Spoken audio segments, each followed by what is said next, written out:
Hey viewers, welcome to our channel iSangeetha Socially. ఈ రోజు మన special dhaba style chicken curry.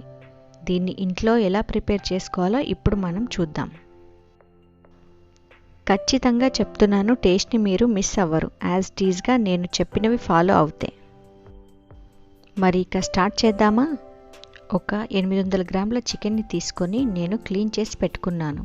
ఇందులో 1 టీ స్పూన్ పసుపు, 2 టేబుల్ స్పూన్ల కారం, 1 స్పూన్ ఉప్పు, 1 టీ స్పూన్ ధనియాల పొడి, 1 టీ స్పూన్ జీలకర్ర పొడి, 2 టీ స్పూన్ల గరం మసాలా, 1.5 స్పూన్ అల్లం వెల్లుల్లి పేస్ట్ వేసి బాగా కలిపి పక్కన పెట్టుకుందాం. నాన్ స్టిక్ ప్యాన్ తీసుకొని ప్రీహీట్ చేసి అందులో 3.5 టేబుల్ స్పూన్ ఆయిల్ వేసి వేడి చేసుకుందాం.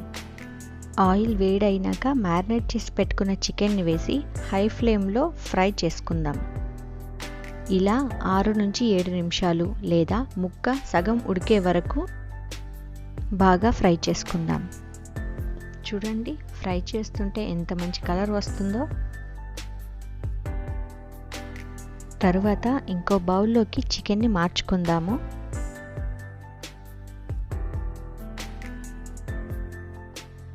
ఇప్పుడు అదే ప్యాన్లో చెక్క, లవంగాలు, ఇలాచీ, బిర్యానీ ఆకు, సాజీరా వేసి ఫ్రై చేసుకుందాం. తరువాత ఆనియన్ చిల్లీ పేస్ట్ వేసి కలుపుకోవాలి. నేను ఇది ముందుగానే తయారు చేసి పెట్టుకున్నాను. Onion, green chilli, coriander, mint ఇవన్నీ కలిపి మిక్సీ పట్టుకొని పెట్టుకున్నాను. ఇందులో tomato puree, ginger garlic paste, garam masala, jeera powder, ధనియాల పొడి,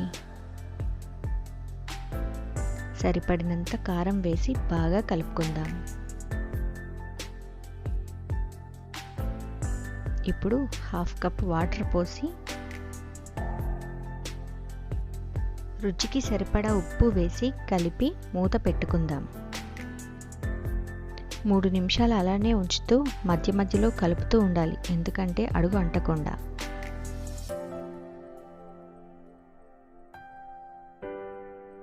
ఇప్పుడు దీనిలో ఆయిల్ పైన తేలుతుంది కదా, దీనిలో చికెన్ని వేసుకుందాము. చికెన్ని వేసుకున్నాం కదా, మనం వేసుకున్న మసాలాలు బాగా పట్టే వరకు కలుపుకుందాము.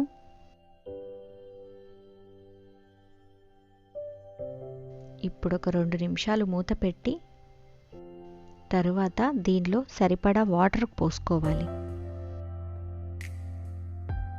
ఇలా 20 నిమిషాలు మీడియం ఫ్లేమ్లో ఉంచుకుందాము. చికెన్ని మధ్య మధ్యలో కలుపుతూ ఉండాలి.